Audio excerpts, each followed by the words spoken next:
everyone, it's Reagan and welcome to the start of a very gloomy reading vlog. It is absolutely pouring outside, but it is actually Monday, the Monday after Thanksgiving. Here's Clay. And I actually have today off, so I thought I would start a reading vlog over today and the next couple of days. I'm really excited about the book I am planning to read, and because I have today off, I'm hoping I can get a lot of reading in, especially with all the rain. I have very little motivation aside from sitting on this couch. So without further ado, let's chat about the book I hope to read, which is one book and one book only, and that is The Burning God by Rf Quang. This is the third and final book to the Poppy War series. It is about 600 pages, and I've already started it so far this morning. I've read 40 pages, and I basically hope to read it over the next 3 days. I'm a little embarrassed I haven't finished it yet. It was on my November TBR, and while it's still technically November, I'm not going to be able to finish it before the end of the month, but I do feel like I'm going to be able to finish it very quickly in the first few days of December. This is one of my most anticipated books of the year. I obviously loved the first few books in this series, and I know many of you guys are really big fans as well. So this reading vlog I feel like is going to be emotional, because this book I have a feeling is going to destroy me like all the previous two books destroyed me, and I feel like this is just gonna bring it to an absolute another level. Today is Monday, but yes, today is Monday. I have today off, so reading. I think I'm gonna play some Mario. I'm just gonna hang out with Matilda, have my fake fireplace on. I did get dressed and then immediately got undressed today, so that's how, you know, it's going. But yeah, let's start the reading vlog. Welcome. I'm actually gonna sit down and just get right back to reading. I just wanted to start this vlog while Clay was not on a call. There's Millie. So if you guys are not familiar, the Poppy War is essentially a grim, dark, war-centered fantasy story. It's inspired by the Song Dynasty, the Opium Wars, and the Sino-Japanese War. It is simply one of the most gruesome and harrowing war-centered stories I have ever read, simply in my entire reading experience. And it's also one of just the best series I've ever read, both in his historical references, and it's just, I don't know, and also just how the author writes and makes characters face the dark reality of war. It's just unbelievable. So, as I said, I've read 40 pages, and unsurprisingly, it starts off quick. I mean, the events of the first two books were wild. Both of them have like insanely escalated plots, so I'm not surprised that the first one is kind of opening on some wild scenes, but it did. And because of this, I do feel like I'm gonna be able to fly through this book very quickly. But yeah, I'm gonna sit down and do more reading. I'll talk about some more specifics a little later. I'm probably gonna make some lunch soon, you know, just hanging. Also, like, it's so rainy. We love it, don't we, Millie? Matilda's also nervous about being destroyed by this book. She's contemplating life. All right, it is time for a fresh cup of coffee. Much needed on this gloomy day. Also, cheers. I'm happy to report I've read now over 80 pages of The Burning God, and it's so good. I'm gonna sit down now, like in 5 seconds as I walk over to the couch. I don't know why I needed to narrate that. And chat through just some of the reasons why I think this series is so excellent, because it's been consistent through the first 3 books. Just the talent the author has on some of these things that I love of hers is just unparalleled. So let's chat about it over some coffee. Quickly, before we do that, actually, I want to show off my OOTD. First thing is this tunic from Nordstrom. I own it in 2 colors now. I wear it a lot. It's definitely more pricey than I would usually spend on something like this, but given how much I wear it, it was an investment I deemed necessary for myself. Airy leggings, mismatched Madewell socks, and then I also, of course, wanted to shout out my glasses, which I feel like is one of my most asked questions. Let me flip you around. All of my glasses, including these glasses, are from Glasses USA. I'm a regular partner of theirs. This is not sponsored by any means, but I did just want to shout out these frames. They're having a lot of sales right now, especially for the holidays. If you're in the market, I'll have some links down below. But again, not sponsored. I love these frames. I wear them every day. But let's talk about The Burning God. So just a bit of a love song. Oh, Millie. Just want to chat through a few reasons why I love this series by Rf Quang. And it's present in all of the books, but just to kind of give you an idea of like the arc of the series. So we're primarily following a main character, Rin, who grew up in a very poor province. In the first novel, she basically tests into this elite military academy. She quickly joins in hopes to kind of escape her life growing up, but when she arrives, she's quickly ostracized for being a woman, for her complexion, and also where she grew up in the South. The story quickly escalates from a very insular school setting to a very intense and vividly explored war setting, which is shown off in the second half of the first novel throughout the entirety of the second novel, and then continues to escalate into the third novel. This is very much a war-centered story, but there are definitely arcs, and the author is continuously reapproaching and kind of escalating the conflict in a lot of different ways that just make so much sense. It's also in some ways like exhausting, but in an impressive way, because everything in the story is so gruesome. The author is exploring war in its reality and is making the reader confront that reality on every single page. Another aspect of this series that I just have a lot of respect is the author's inclusion of strategy. I feel like strategy and talking through decisions and this feeling of rock hard place is always present. Like, people are trying to make the best decision for their survival, but the outcome, which is often the cost of death of civilians or death of soldiers, is always not ignored. Like, it's not just like brushed over. The strategy and the decision making is very present, and like everything has like a logical decision, but the author doesn't let us compartmentalize the outcome of whatever logical decision they're forced to make to survive and make it to the next day. All of this is also explored in a lot of the characters. There's a lot of characters present throughout this story, and you follow them both from when they're like young and naive in school up into being like grizzled soldiers who have literally seen everything. And you also see them all kind of reckon and deal with the trauma that each of them experience throughout this entire series. I would say this book is incredibly dark and has a lot of trigger warnings, but it's also just some of the most excellent writing and world building and war building I have really ever personally encountered. And I just feel like there's so much thought taken into everything, and nothing is romanticized, and also everything has so much historical rooted context. Like, yes, there is magic in this world, and a lot of our characters are able to call on the power of gods and use it within battle, which has, you know, huge destructive power. But a lot of the context and the inspiration is drawn from real history and real conflict, which just makes the story itself rooted in such a reality. I had to jump on a call in the midst of my long decree of why I love the Poppy War series by Rf Quang, but basically it's excellent. So the third book is definitely off to a very strong start. It just, like, the way she's able to escalate and like logically progress this war is just blowing my mind. I am actually gonna start lunch. It's raining all day. It's such a vibe. I think I'm going to put some Vampire Diaries on while I cook. Oh, actually, no, I have the Great British Bake Off finale. I'm gonna put that on while I cook. I'm gonna test out my new pan, which I'm really excited about. I'm just gonna make some like breakfast for lunch, but I bought the Our Place pan. They got me with their Instagram ads. I got it during their Black Friday sale. Woo! That is not how you should pick up a pan. So this will be my first time cooking with it. I'm gonna cook some eggs, which feels like a classic test. So, Billy right now looks bothered. She's really like, what are you doing? I'm trying to sleep. All right, time to test this bad boy out. This is the most adulty thing I feel like I've ever invested in. I was so excited about it. Like, it's how I feel like I know I'm growing up a bit. You guys want to see something almost comical? The whole thing just moves. I guess they weren't kidding about the non-stickness. All right, this has turned into a cookware review channel.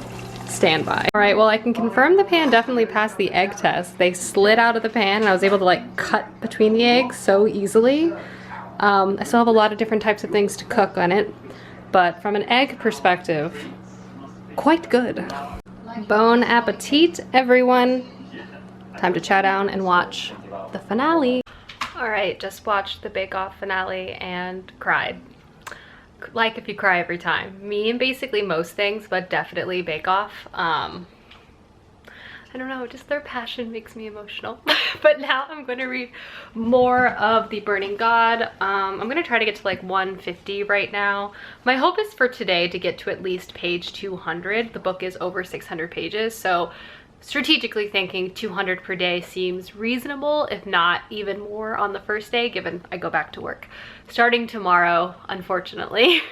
So I'm gonna sit down now, do more reading, but I also want to play some video games today, and I'm gonna actually see if I can watch some Haiku with Starla as well. We're on season 2 and it's so good. So, you know, there's some other things some other relaxing items kind of on the docket. But regardless, I want to read this book. I'm a little terrified to read it, but I want to read it. So yeah, I'm gonna put my fake fireplace on and get back to reading as we speak. It's me. I've somehow already read 150 pages of this book. I am flying through it. I mean, the pacing of it is just brutal, I think is a good word to describe it, but it's just so good so far. I mean, I know it's gonna escalate, and there's a lot of like character drama that was left simmering between this book and book 2. But a part of this novel that I think is really fascinating, and I think I kind of alluded to it in my last clip, is how Rf Quang is able to kind of show different sides of military warfare. A lot of book 1 and book 2 was more like traditional, large-scale, large plane warfare that a lot of our characters learned within their military academy, you know, from reading from scholars and philosophers of military strategy. And it's like this particular writer is always referenced within this book. But this third novel, some of that has really pivoted, and we're seeing more like guerrilla warfare style tactics and kind of like village to village based tactics, which is incredibly gruesome. But it's also providing, at least with Rin, our main character, at least with Rin, more direct connection with villages and civilians. Civilians have always discussed, and the consequences of certain actions are always discussed, but this is much more like in the day-to-day, like working with civilians, communicating with civilians, and just in a way, and just the overall approach in the fighting is just entirely different than books 1 and 2, which makes it intense in an entirely different way. All these books are hard to read at times, but also just the escalation of the politics, and it's literally like a 10 front war at this point. There's so many different players, there's so much going on. It's so hard to put down, but it's so good so far. Definitely living up to my expectations, let's just say that. Again, I've only read 150 pages, but I read that in like, I feel like I literally sat down and just burned through these pages. I'm gonna take a bit of a break and play some Mario Sunshine, but I'll read more tonight, and I think I'm gonna read over 200 pages tonight without a problem, given the speed at which I'm reading this. But I just wanted to pop in and let you know, this book is so good so far. It's so brutal, oh my god. But there's just so many things going on. It's so good, and it's like, I don't know, there was this whole conversation about like, how can you tell people how to be, like, to handle things, because there's just so much chaos and anger and violence going on, and it's like an unstoppable force. But to try to like tell people to not do things, you're almost a hypocrite, because like every character in this book has reacted out of anger, and I don't know, it's just a wild time. But I'm gonna decompress with some Mario. I just wanted to let you know I've read 150 pages. Yikes, this book is good. I'm about to grab my Switch to play handheld, but I just found this new show, Fabulous Lives of Bollywood Wives, and as a Real Housewives super fan, I'm looking always for hopefully new iterations of this format. So, I mean, I love Bollywood movies. I don't know. I'm hoping it's just like, yeah, 4 fun-loving women from Bollywood's inner circle as they juggle professions, family, and friendship. Tell me more. So I'm gonna start this tonight. Hopefully it's gonna be very entertaining. Oh, Matilda has her bowl, everyone. In true last day of, you know, vacation, Clay and I decided to order a pizza. Oh, classic. Still good though. And I'm about to go watch some Haiku with Starla, and then I'm back to read. It's Haiku time with Starla. Teleparty, everyone. All right, Starla and I just watched like 4, I think, episodes of Haiku. We're almost done with season 2. Oh, it's so good. We both stopped watching because we both want to do some editing, which is what I'm going to be doing now. I'm just going to quickly edit a video ahead of uploading it tomorrow. Then I'm going to go read more of The Boarding God, but I just love Haiku so much. Like, every character in that show is my fave. Like, I've never cared more about a sport that I never, like, I, up until before watching this show, didn't even think about volleyball one time in my life. Now, all I think about is volleyball, and I know way more about it than I ever thought I would. Anyway, so I'm gonna edit a video now, but I just had to shout about how much I love Haiku so much, so there's that. All right, Millie and I are in the bedroom. She brought her polar bear, and I am sitting down to do more reading. I'm definitely hoping to get to over 200 pages tonight. I think I'll be able to. I just need to get off my dang phone. So if I'm able to stay off Instagram, I should be able to succeed. Love that laundry pile. It's that long weekend life. But anyway, I'm gonna get to reading. Hello world. I have passed, well, I guess I'm just under the 200 page mark. I just got to part 2 of this book. This is brutal. This book is brutal, but it's so good so far. But I can just see the destination of this novel is just like utter destruction of my soul and being. The other thing is, I was just reflecting too, because I was editing my November wrap up. I've been on a hot streak with the books I've been reading and loving all of them, and I hope it hasn't been boring. I'm really sorry that I've just been like gushing over everything I've been reading, but I just haven't given anything lower than 4 stars in like weeks and weeks and weeks, which has been great. I've been loving to read, but I feel like a bit of a broken record. I pick up a book and I'm like, this is incredible, read it! And now it's like, I'm just telling you guys to read a lot of books in a short amount of time, but hopefully, you know, that's why you're here. But just wanted to apologize for, I guess, I don't even know. I'm rambling. But this book is so freaking brutal, man. It's so wild. I can't even be coherent right now. I'm gonna take a little bit of a break and watch some anime with Clay right now. And then we're both gonna read. He's reading a book too. First book in a while, and and he's gonna read some too. He's actually reading The Mercies. But right now I'm gonna watch some Bleach, and I will get back to reading The Burning God. But oh my gosh, it's brutal. Bleach, we're almost on episode 50. My life is a disaster. We are on episode 50. Oh wait, if we are, this is a filler. Is this really episode 50? Yeah. Oh, well we gotta, anyway, we're on episode 50. Hello world, good morning.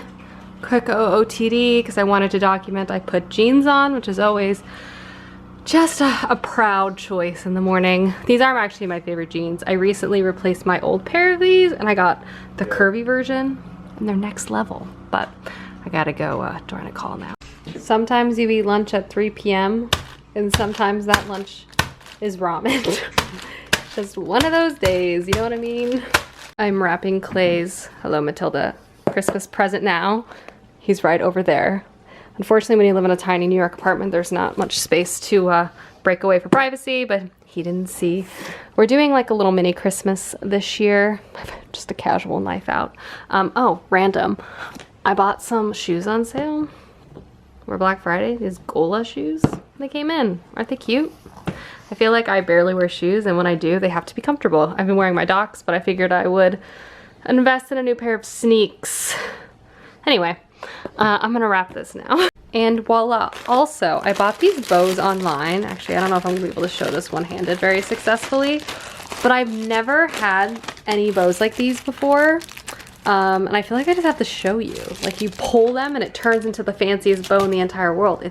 I'm literally propping you up so you can see this. I don't know if this is completely uninteresting, but it like looks like this. And then there's these little strings, and you just pull it.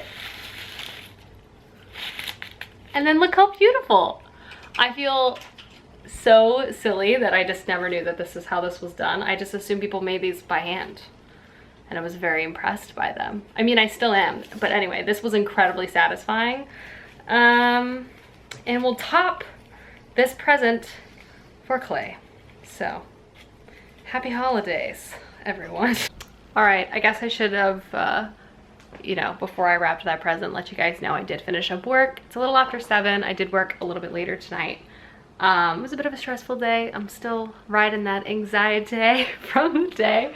I texted Monica. I was like, I wish I was like dark academia vibes, but I'm more like anxious academia vibes. Like I've just carried over like the constant, like, am I gonna be late for my test vibes that just into adulthood, post-graduation, into the corporate world.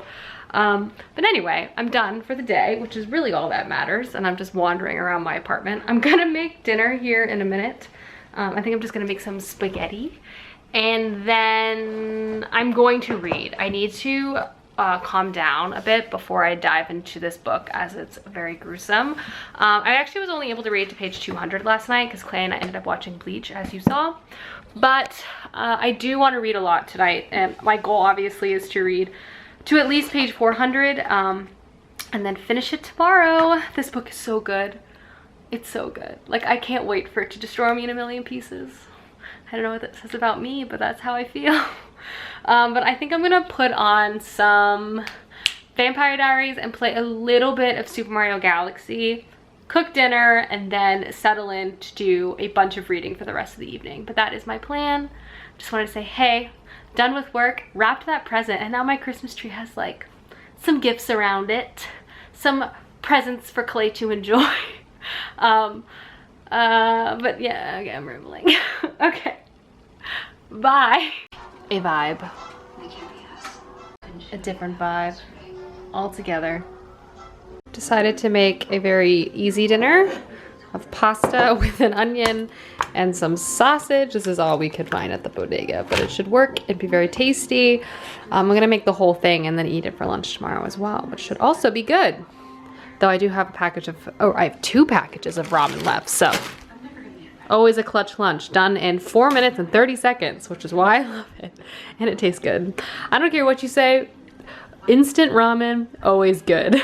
But anyway, I'm gonna start dinner now, and I'm excited because I get to use my pan again. That's really what motivated me to cook tonight, because I really wanted to test out the pan. Here's how things are going. It's nice because I don't know the science behind how pans work, but I was nervous because it was so non-stick, like it wouldn't brown stuff, which again, I know that makes no sense. Oh, sorry, Vampire Diaries is so loud, but it's browning things nicely. I'm making an absolute mess, but loving this so far. Also, wooden spoons, I forget how great they are until I use them again. Preferred stirring apparatus. From 2020. Bon appetit. And I'm not saying Millie. Time for bed, Millie. Let's go. Come on. Bring your toy. Or not. It's completely up to you. So I got a bit distracted. Oh, she finally decided to come. Because Spotify released their like wrap date, 2020 wrap data. And I was a little, I don't want to, nervous is not the right word, but I was a little unsure about, I guess, my music for the year, because I haven't actually, well, I haven't really been listening to nearly as much music as I normally do because I'm not commuting. And I don't drive, obviously, which before living in New York, that's where a lot of my music would happen. So I didn't even know like how many minutes I'd listened to, and my minutes were definitely way down.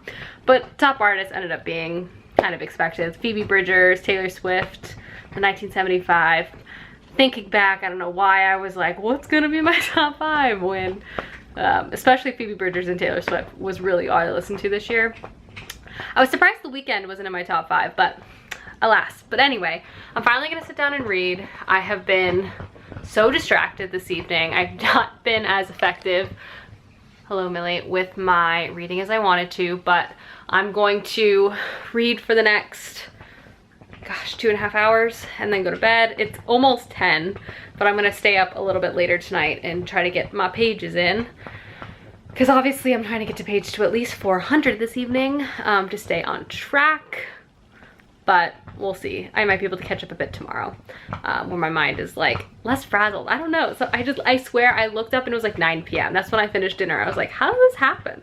Where did the night go? But anyway, I'm gonna sit down and read now and not get distracted by Spotify or Instagram or anything, and just focus on the Burning God. Hi, I wanted to do a reading update. My hair is just ignore this. I also removed my makeup before I started reading just in case I started crying. just burning God things. I've read 60 pages, so on page 260. I am getting tired, as I tragically knew I would. Unfortunately, time has passed. I'm gonna keep reading, and I'm gonna try to get to page or over 300 pages tonight, and I'll just have to catch up tomorrow, which I feel like I can. But back to the book, I'm just in love with this book. So far, it's my favorite installment of the series. I just feel like there's so many like full circle moments. I feel like no reference is wasted. Like, things will come back, characters will come back, and also like you'll assume certain things are the way they are, and then Rf Quang comes with some additional context, and then you just realize everyone is just running around making terrible hard choices and aren't happy about it. Like, there's no true, like, there are some really bad people in this book, but I guess I want to say, like, our main character is just as bad as the worst person on the other side based off of the decisions that both of them are making. But because we are in Rin's head, we see the desperation and kind of like why she's making these decisions, which inherently forces you to kind of empathize with, I guess, the other side too, because it just shows how unbelievably messy everything is. And I saw there's an incredible quote about war in this book. I'm gonna find it. Hold on. He'd been so stupid to once think that if she ended the Federation, then she ended the hurting. War didn't end, not so cleanly. It just kept building up in little hurts that piled on one another until they exploded afresh into raw new wounds. That's just like this whole book in a nutshell. Just like raw wounds, hurts on hurts on hurts, and you just see all these people just like struggling to survive, and just how the story is crafted is just so excellent. Like, we got geopolitical politics going on, we have magic, school setting, like, it's got it all, and it's just so good, and it makes me feel so many things. Hopefully I'm somewhat articulate, but I'm going to continue to read. Again, I'm trying to get over 300 pages read tonight. Obviously, I was hoping for 400 pages, but given my sleepiness barometer right now, I don't know if I'm going to be able to make that, but I'm hopeful for tomorrow. I'm still tracking to finish this book by tomorrow, so we'll see. Wish me luck. I might need it, but for now I'm going to get back to it because this book is just so good. I mean, just like some of the characters that we've encountered in book 1 and now in book 3, and just like perspectives, man, angles, everything. It's just, anyway, I'm gonna leave you now and maybe brush my hair. I don't know, but time to read. It's very late. I got to just over page 300. This book has been intense from page 1. Wow, I'm gonna need like, I don't have a palate cleanser book on my TBR. My next book is almost just as intense, and sometimes it's better that way, but man, I need to go watch a Christmas movie after I finish this book. Matilda is sleeping, but I myself am gonna head to bed. Cheers, good morning. My OOTD is incredibly casual, and whoa, am I gonna drop this? My Christmas tree mug is my favorite. This is like, I like wash this and try to drink my coffee out of it like every day. Cheers, good morning. Also, I had to laugh. I had a dream last night. I was reading The Burning God. I wasn't in The Burning God. I was sitting on the couch reading it, and then I was like a specter watching myself read. Clearly, it's on top of mind. Finishing this book is very much top of mind. I was able to get to page 300 last night. So I'm about 50% of the way through. I do plan on hopefully finishing it today. I'm gonna do a check-in and give more context about the book in a little bit. Breaking away from that dream clip to tell you guys that I accidentally deleted the rest of my vlog footage from today's work day. So we're coming to Matilda to apologize about about that. And now we'll cut to a clip of me on the couch. Would you believe me if I told you I just pulled a rookie mistake? I just deleted a bunch of vlog footage from today, just absently deleting stuff off my memory card. I deleted quite a few clips from today. So if you feel like it was a bit of disjointed from daylight to darkness, that's why I deleted some clips. So quick summary, I had a meetings, I drank some coffee, I reheated some spaghetti for lunch. It was good. The leftovers from last night, 10 out of 10. I continued to use my Christmas tree mug throughout the day. It was great. Matilda napped here, and now it's like 7:30 and my work day's over, so huzzah. But something else I did mention throughout the day was I was actually able to read a bit at lunch, and I did do a reading check-in where I talked about some of my favorite things about this series, which I will replicate now. I'm now at the 400 page mark, so I was able to read just over 300 pages last night, read some at lunch, and then read a little bit after work before I started this clip, and then before I deleted a bunch of footage. Here we are. But basically what I was saying in those clips was, there's so much about this book I really enjoy. First and foremost, I have to call out that this is just a wildly paced book. And what I mean by that is this just like, it's like a non-stop whirl of things that are going on, which makes sense given that it's so war-centered. But I mean, I feel like there have been 3 different major plot points that could have been the finale plot, like build up, like the setting of it and like the structure of the battle itself could have been like the finale for so many other fantasy novels, but it's just like on to the next. In this book, they're like, major battle scene, wild ending, cool. Don't have time to catch your breath because we're on to the next wild battle scene or wild quest or wild adventure.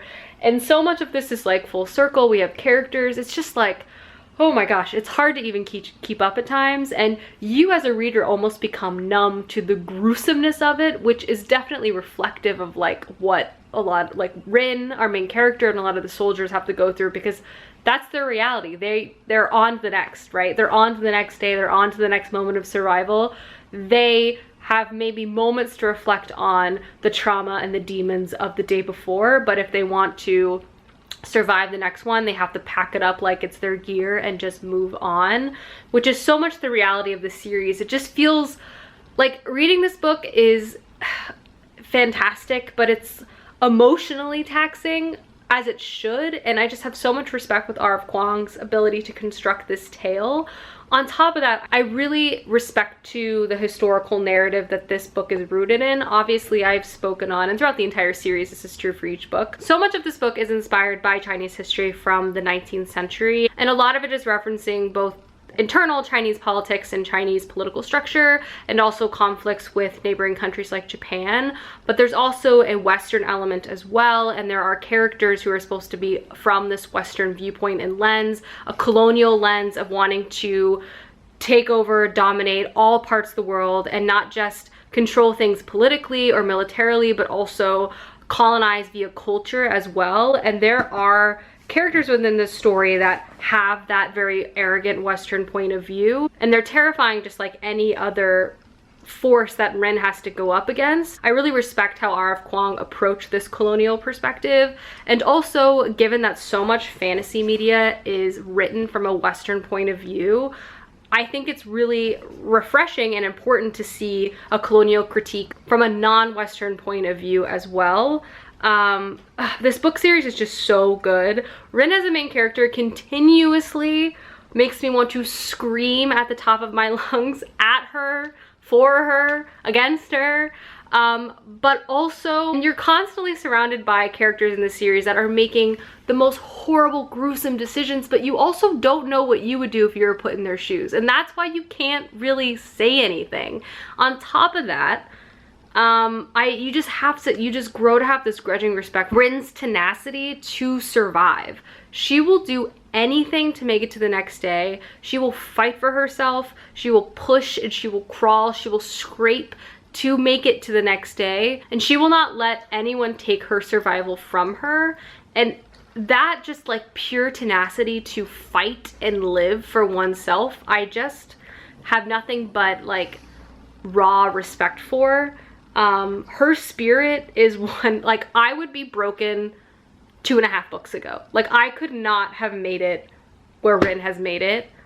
And so because of that, you just like, no matter the decision she makes, you have respect for her, because it's like, I just her ability to go on is unparalleled. But anyway, I am on page 400, so I'm on track to hopefully finish this book tonight. And obviously it's just over 600 pages. I just finished up work. It's 7:30, I think. I'm gonna watch a little bit of TV and unwind and also make dinner. I'm making steak tonight. I know. What a luxurious thing to make on a Wednesday. But I got a subscription box of some protein. So to be a little more adventurous in the kitchen. So that is what we're making. I'm making it with a baked potato and just some broccoli, which is exciting stuff. But yeah, welcome to the evening. I apologize for the abruptness of me deleting all those clips. I cannot believe I did that. Dang. But anyway, it's Wednesday night, folks. I started Christmas Sugar Rush. It felt applicable. Also, I imported all my vlog footage because I was paranoid. There wasn't going to be enough footage and I already have over 40 minutes, so I apologize in advance. But yay, Sugar Rush. Alright, so I seasoned the steaks and I'm gonna let them sit. This is literally the fanciest meal I've cooked in 2020, and it's something about eating it on a random Wednesday night is hilarious to me, but sometimes it's about treating yourself. But yeah, I'm really looking forward to it. But anywho, time to make, I'm gonna make baked potatoes. I found this hack online to make baked potatoes faster, because normally they take like over an hour, but if you cook them partially in the microwave and then roast them, they take half the time. So I'm gonna test it tonight, and I'm excited about it, and then I'm just gonna steam some broccoli. All right, real life moment is, we spilled some grease at the bottom of our oven during Thanksgiving, and we forgot to, I guess we didn't clean it thoroughly enough afterwards, and so now my fire alarm is going off every 3 minutes with my oven on, so I think I'm gonna pivot this to stovetop only, which means these baked potatoes are turning into mashed potatoes. Sad, but don't want to catch anything on fire. All right, things are a bit better. We got mashed potatoes going. I just put the steaks on. Oven is off, not on until it's clean. And Matilda is here looking for snacks. All right, folks, bon appetit. It's a Wednesday feast. Dinner is consumed, and I won't lie, it was delicious. Pat on my back. And my new pan seared beautifully. So it's really proving worth the investment. But now I'm going to watch one more episode of Sugar Rush because it's so fun. And I'm gonna play a little bit of Super Mario Galaxy, and then I'm going to get to reading. I still have a lot of confidence I'll be able to finish this. If not all of tonight, tomorrow morning before work, I'll just wake up and read a bit before I need to log on, if you will. But I only have 200 pages left. I've read 400 pages in the past 2 days. I feel like I can completely finish this book, especially because once I pick it up, I don't want to put it down, and it reads so quickly. Hello, it's me. I put Mario away and I have been reading. I've read another 70 pages, which is great. And it's wild. Here's the thing about this book too, and this entire series, because it's full of such gray morality, I would say it's incredibly unpredictable. Our characters are not like cut and dry heroes, like ultimately making the moral and just decision, the grand sacrifice to save everyone, blah, blah, blah, blah, blah. The one that making the decisions that create the least amount of hurt. Like, those narratives can be really nice to read. We obviously have read some serious hero-based fantasy stories in our lifetimes, but this is not that. Because of it, I find it incredibly unpredictable. I can't say what our characters are going to do. I know for certain, though, they're not always going to make the most perfect, clean decision, but there also might not be that decision available for them to make. So they're just trying to make the best decision that they think makes sense, but it doesn't always work out. And that makes this story so human, because it's full of human folly and human failure, human indecision. But you know they're trying their best, but they might not be making the best decision. And you might see that it's not the best decision, and you might want to scream at them to stop. Like, what are you doing? Haven't you learned from past mistakes? But sometimes we don't learn from past mistakes, and we'll just keep running into that wall because we hope it won't be there, but that doesn't mean like it's not, you know? But that's like humanity in a way. So anyway, a lot of this plot's unpredictable because I just don't know what people are gonna do, and I really have no idea how this book is gonna end at all. If there's one thing I've learned about this series, I won't be able to guess anything that's gonna happen, because that's what happens when, you know, I just feel like she's setting pieces up and I'm just along for the ride in a way. So that's kind of where I'm at with this. Don't know what's gonna happen next. Don't know what choices they're gonna make. I just know it's gonna hurt, basically. But yeah, I have 130-ish pages left. I'm gonna keep reading. Just wanted to say my piece there. Hello, it is very late. Can confirm, but I have 70 or 60 pages left. I'm gonna keep reading. I'm not sure I'm gonna finish it tonight, but I'm definitely on track to be able to finish it tomorrow at lunch or something. But I'm gonna keep going, but I'm well into the 500 page mark now.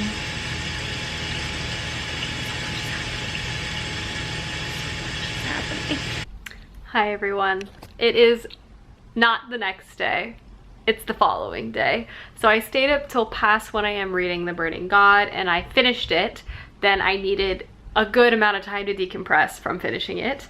But I'm here to just quickly wrap this up. So this entire book is 621 pages. No, 617 pages, and I read the entire thing. I mean, this conclusion was excellent. Obviously, this is the third book in the series, so I'm not trying to say anything spoiler in any capacity, but I'll just say, in my opinion, Rf Quang wrapped this story up, and this series up, and this book up perfectly. It was a messy, brutal ride the entire time, as it should be, and just the narrative skill, the cyclical nature of it all. It was great. But I loved this final novel so much. It was amazing. Sorry, clearly, even though I gave myself extra time to like decompress from this book, it didn't do much. My brain is still completely all over the place. Matilda can't handle it either. But anyway, I do hope you guys enjoyed this reading vlog, and could not recommend this series more. So there's that. I was able to read over 600 pages, which is exciting. And I have a book read for December so far, so there's that as well. Anyway, I hope you guys enjoyed this video. I will see you soon with another one soon.